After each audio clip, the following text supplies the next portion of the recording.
So ito yung kalbaryo dito sa mga taga Usiao and Santo Niño, kung paano pumunta ng Sorsogon or yung mga taga Usiao paano pumunta ng Manito. Aakyat baba sila dito, pero napakaganda naman ng tanawin talaga, lalo na siguro kapag hapon dito. Nakakatakot nga lang dito mag-camping kung wala ka ditong kakilala. Kabundukan talaga yun mga tol, oh. Hindi mo makakalain merong ganitong lugar sa Sorsogon. Kung iisipin mo, para na siyang Baguio eh. Or akyat kayo ng Sagada, bangin na bangin yan, no? Yan yung Barangay Usiao. Ayan, sa baba. Kaso di na tayo bababa mga tol. Napakahirap bumaba at pakyat. So siguro hanggang dito na lang tayo sa portion na to. Babalik na ako. Doon ako gagawa pa kasi ng mga travel vlog. So babalik na tayo mga tol. Napakalayo pa nito.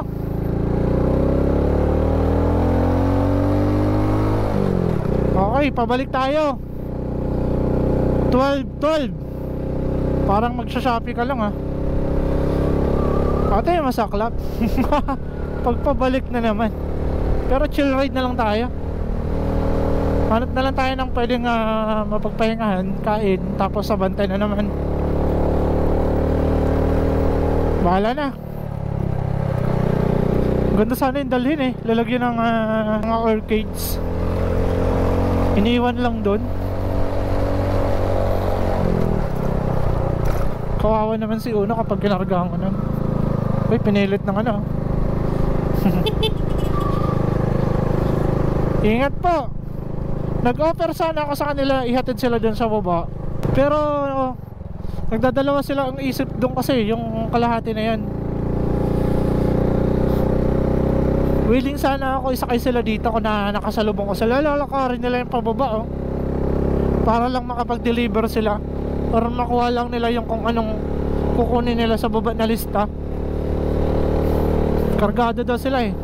Sigurado magbababa yun ng produkto, yung mga nagtitinda dito. Ganda, oh. Kuha ka ng mga pang reels. Grabe, sayang naman. Ang hirap-hirap dito umakyat. Ganda.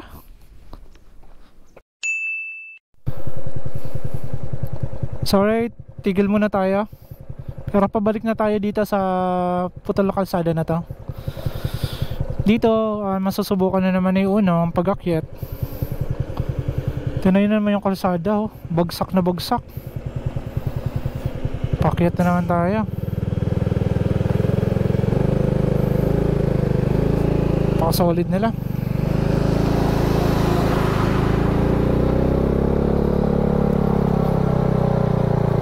Yakang-yakan ni Uno. Dati mga tol, hindi to ganito na naging solid na ba. Bato talaga. Ganyan, no? Dalawa ba tayo mga tol? Palit lang ako ng battery.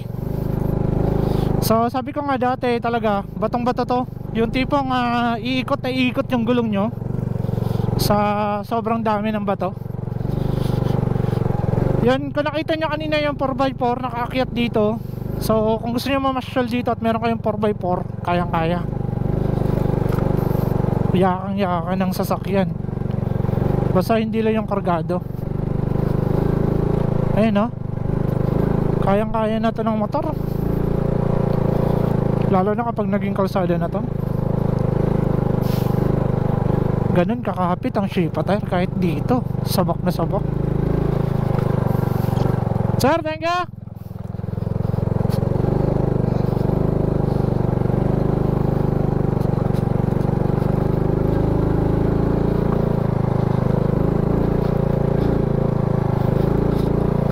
Taka sila sa motor ko eh.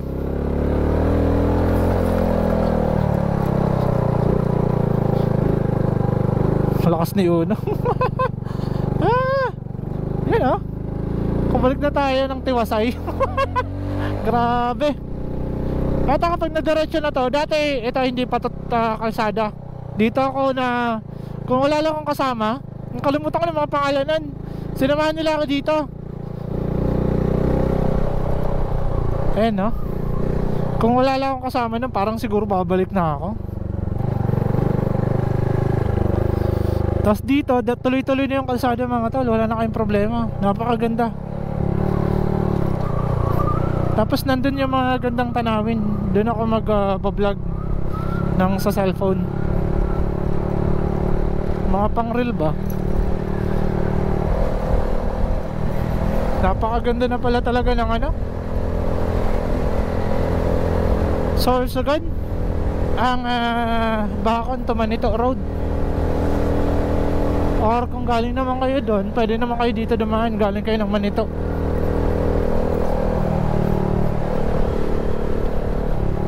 Thanks God, di umulan. Nakamiss ako nitong tubig na to. Sana hindi tayo maengkanto. Tabi-tabi po. Kilala nyo naman po ata ako. Bumalik na po ako dito. Bumalik lang po talaga ako.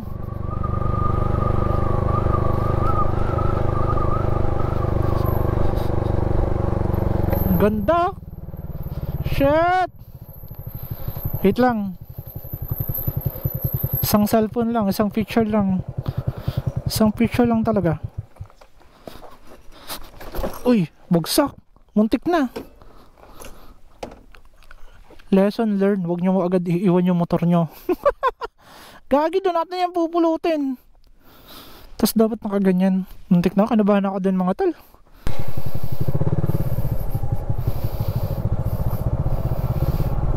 Alright, pababa na to. Pero hindi natin aabusuin si Uno. Hindi tayo dito mag free wheel. Nakakasama yun sa makina mga tol. Kailangan nyo pa rin paandarin yung makina. Magsisegonda kayo or tertiara pababa. Hindi yun maganda sa motor. Advice ko yun sa inyo So pababa na tayo. Pero enjoy natin ganda ng tanawin. Ganda Kanina may fog dito. Napakaganda mga tol.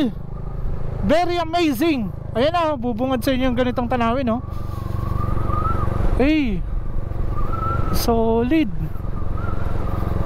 Ang ganda. Napakaganda mga tol. Ito yung ganda ng Sorsogon.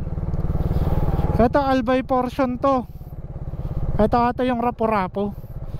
Kasi dito napakalapit na ng Rapu-Rapu sa Bacon. Kung dito kayo dadaan, tanaw na talaga. Yun yung Albay.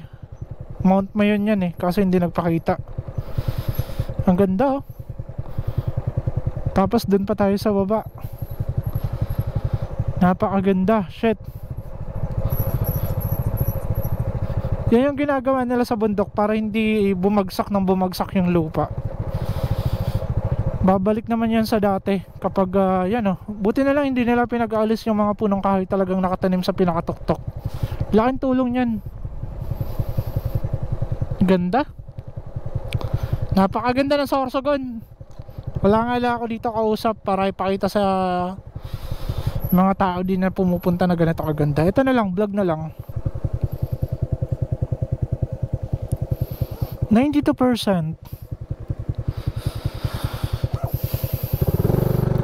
Okay mga tol, pababa na ako as of now at 12:27. Pabalik na tayo ng Sorsogon. Although nasa Sorsogon na tayo, lalabas ulit tayo ng Sorsogon, magmamanito tayo, babalik tayo dito. Sana kung okay na yung kalsada pwede tayo dumaan. Ganda. Napakaganda mga tol ng Bacon Manito Road. Ayan Shit, ang ganda. Alright mga tol, pababa na tayo. Lumalakas na yung init. Meron ditong bahay naka-solar lang siya. Wala silang kuryente. Tsaka wala pa ditong patubig mga tol. Kaya tayo mahihirapan kayo dito, tubig. Buti na lang kung parang malapit kayo dun sa falls na nakita natin sa baba. Ganda mahihirapan dito umakyat yung tubig mga tol, promise. Ang dami pa siguro ditong unggoy. Ang ganda pa ng kagubatan. Purong kahoy pa. Napakaganda pagmasdan mga tol kapag ganito. Ang sarap lang tignan. Ayan, oh. Shit, ang ganda. Nakaka-amaze. Malayong malayo yung ibon eh. Dito di mo kailangan bumira eh. Kailangan mo lang enjoy yung ganda ng tanawin. Ayan, oh. Ganda ng dagat. Ay, thanks God. Maraming salamat po Panginoon. Napakaganda ng binigay mo sa aking panahon ngayon. Sa amin, sa mga lahat ng bumabiyahe ngayon. Umulan lang kanina pero minor lang. Araw-araw tayo magpapasalamat sa Panginoon. Kahit yung ulan may purpose yan kung bakit binibigay sa atin ng Panginoon. Hindi tayo nabubuhay sa isang klema lang. Kailangan pa rin natin ng tubig, ng ulan, ng init. Diba? Ganda.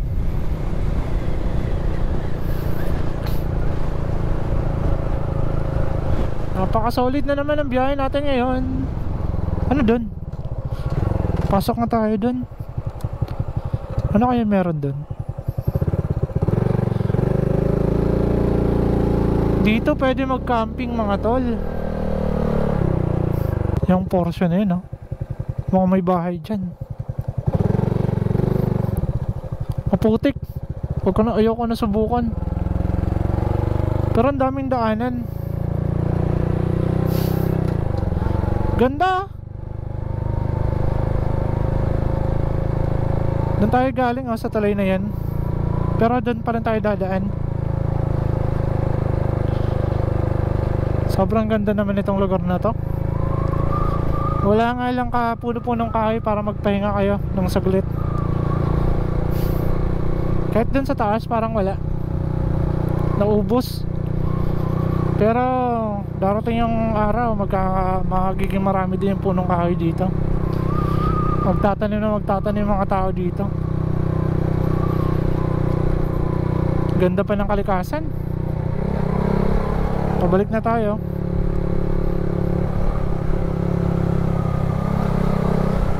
Dito yung Maples eh. Ayun, oh. Dami nilang tubig. Dito sa baba madami. Doon sa taas wala. Wala. Sarap siguro dito maminwit. Ano yung kinukuha nila? Buhangin mga tol. Yun na talaga yung nagiging hanap buhay nila dito.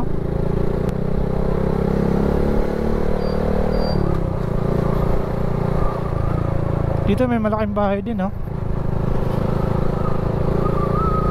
Yung mga nagpapatayo ng ganyan dito sa lugar na to, sarili kasi nila yung lupa.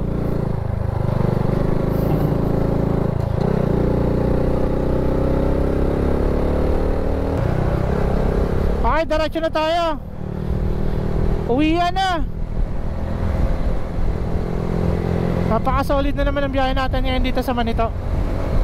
Pero doon ako magpapaalam sa kalsada kung saan tayo pumasok. Let's go. Tinan nyo yung alon mga talo. Ang lakas. Dito siguro may mga isda dito. Ayun, oh. Kung mamiminwit kayo dyan. Lakas ng alon. Malagubat yung alon.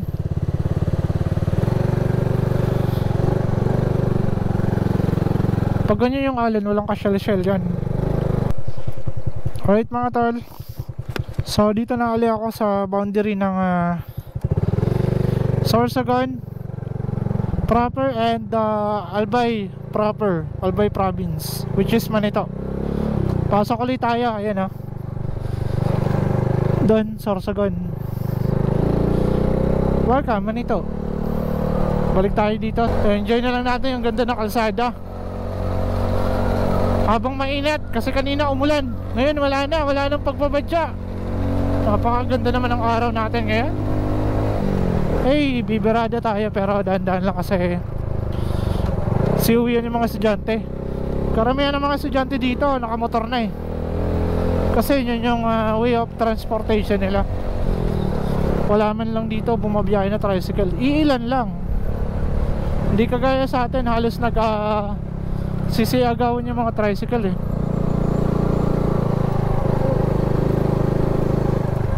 Daming aso dito mga tol, ingat kayo.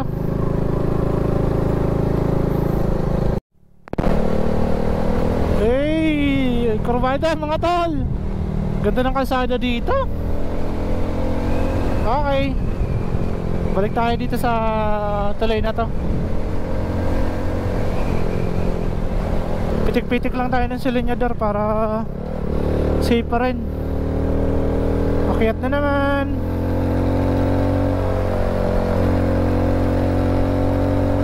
Pahinga si kuya oh. Dapat ganun. Kapag inabutan kayo ng siesta time, yung mga inaantok, kapag nakakain na, tabi lang kayo tapos matulog. Wala kasi yung signal dito ah. Yung dun lang sa before Manito Sentro, mahina. Pero dito wala kasi yung signal. Kit nila dito oh. Saya-saya lang.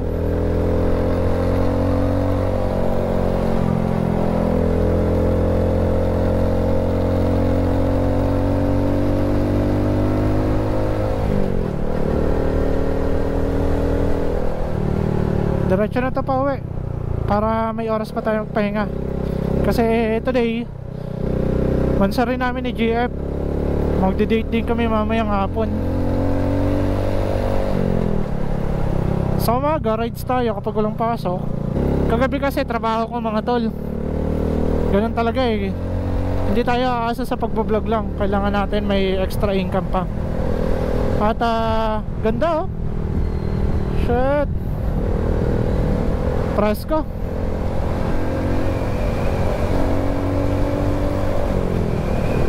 Ito, bumibira na ako kasi ang ganda naman ng kalsada. Napakaganda ng lugar na to. Ayun oh. Ang sarap namnamin mga tol, napaka-presko. Ganito dapat. Huwag na tayo makipagsiksikan dyan sa syudad na yan. Sa ingay ng syudad, dadagdag pa tayo. Yung makikipagpaligsahan pa tayo dyan sa mga kamote na nandyan sa sentro. Pumunta lang kayo sa mga ganitong lugar oh. Damnamin nyo yung ganda ng kalikasan. Enjoy nyo yung vibes, yung ambience ng lugar. Solid. Tabi ka lang dito tapos matulog ka dyan, makakatulog ka.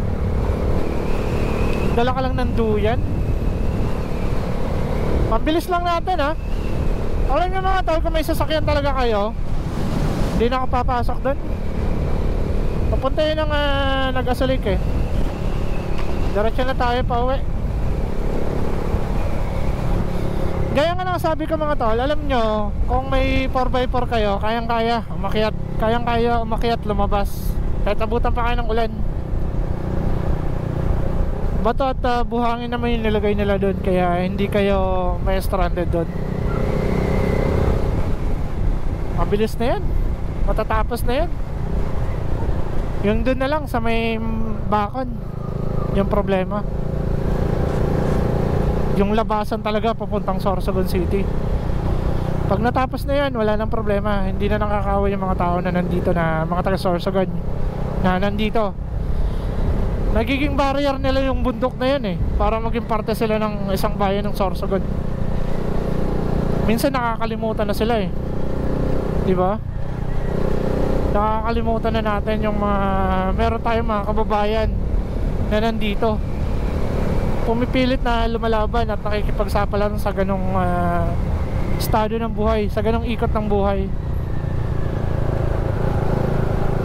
So sana matapos na agad para matulungan din yung mga tao na nandito. Ganda oh. Ninanamnam ko mga to yung ganda ng kalikasan.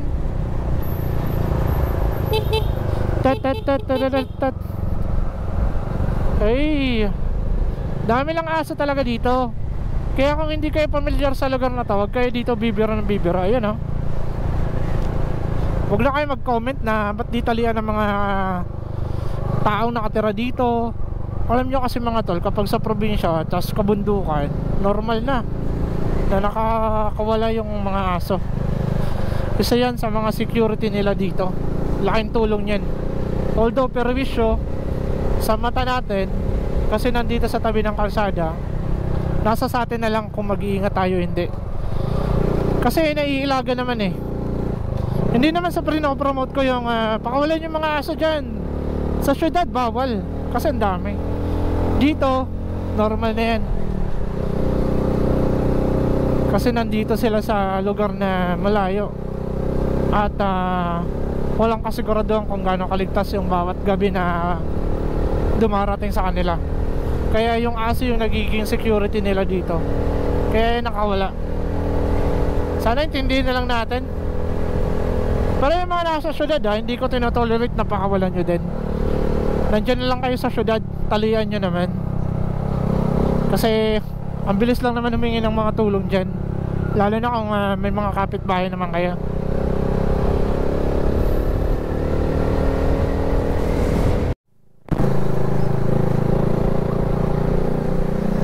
Alright, touchdown, sentro ng Manito. At palabas na ako mga tol.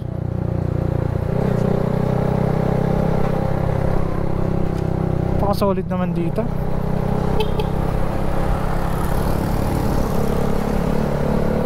Chill ride na lang tayo pa uwi. Enjoy natin yung ganda ng panahon. Ngayon lang to, kahit may init. Pero titigil ako saglit. Siguro dito. Hindi, perfect sana yun eh. Hanap na tayo malilim na lugar. At merong signal. Ito ata yung terminal nila. Dito sila mga nag-aabang ng jeep. Ayun bakanteng lote. Ganda dito napakalinis lang. Pahinga lang tayo saglit. Uy, perfect.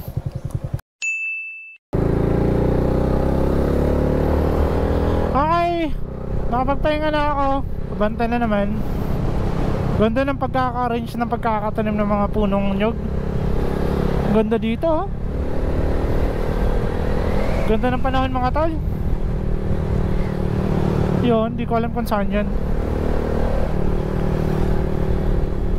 Napaka-presko.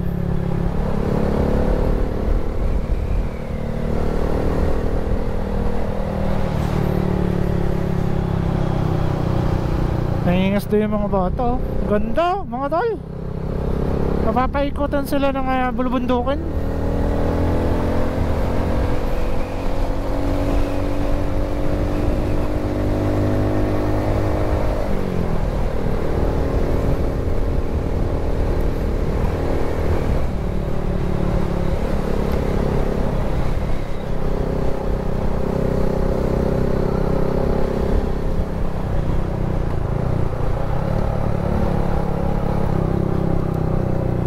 Okay.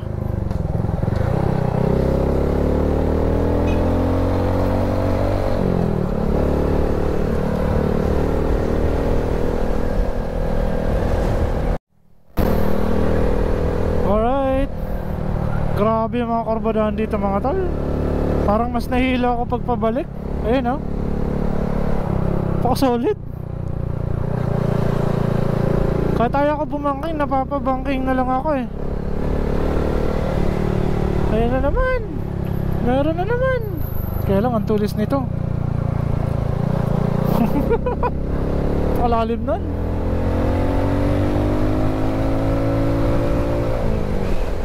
Alright.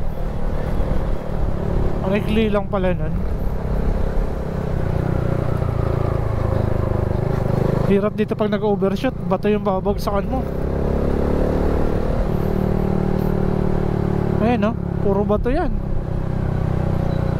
Grabe to Kapag may drone ka, palipad ka ng drone dito, makikita mo kung gaano ka solid yung mga kurbada. Ito pa, puro kurbada mga tol. Ayan o.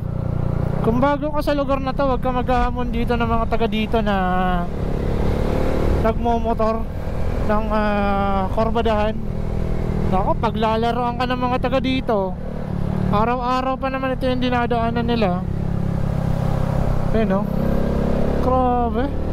Ang tutulis mga tol.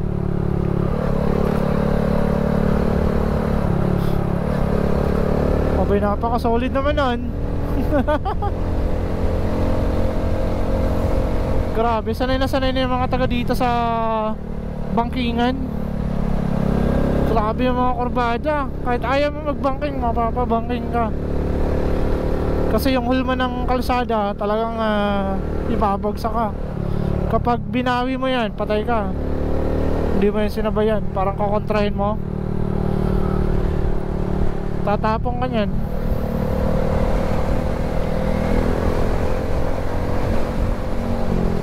Ganda ng bundok dito eh. Ayun o. Napaka ano pa ng ano nila, kabundukan. Marami pang punong kahoy.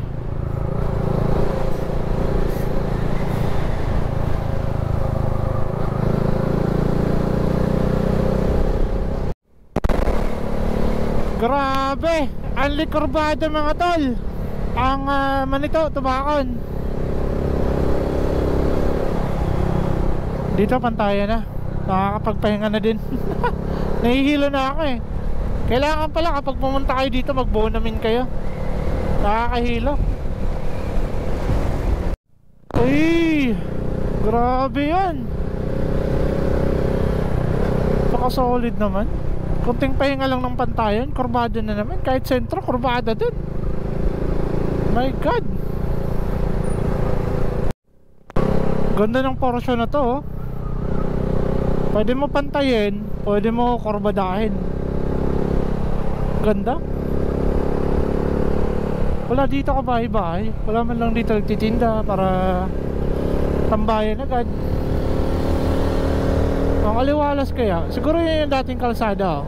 Yan oh. Sementado eh. Tsaka tabing dagat to. Sa baba dagat na.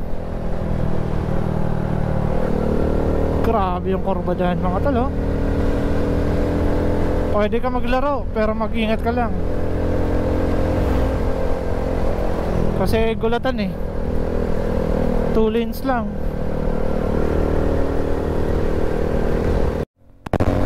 Napaka-solid nun. Ito pa, meron pa. Solid na mga kurbadahan dito.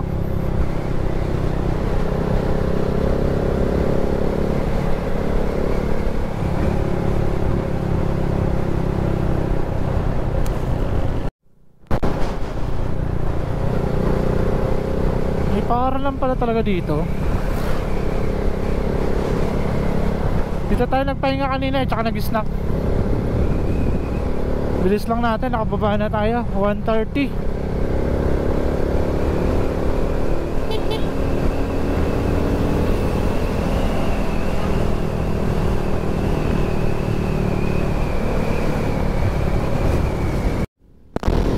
Alright mga tol, pabalik na tayo sa National Road ng Castilla. At pabalik na din ako ng Sorsogon City. So maraming salamat sa panonood nyo. Napakasarap ng experience natin kasi uminit na. Napakaganda naman ng rides natin ngayon. At gusto ko lang pasalamatan muna bago magpaalam ang Shipa Philippines, J2B Consumer Goods Trading, ang SM City Sorsogon, J2B ko ang Kasiguro Printing Shop Services. So maraming salamat sa inyo mga tol. At hanggang dito na lang mga tol. Maraming salamat sa panonood nyo. See you in my next vlog. Bye bye.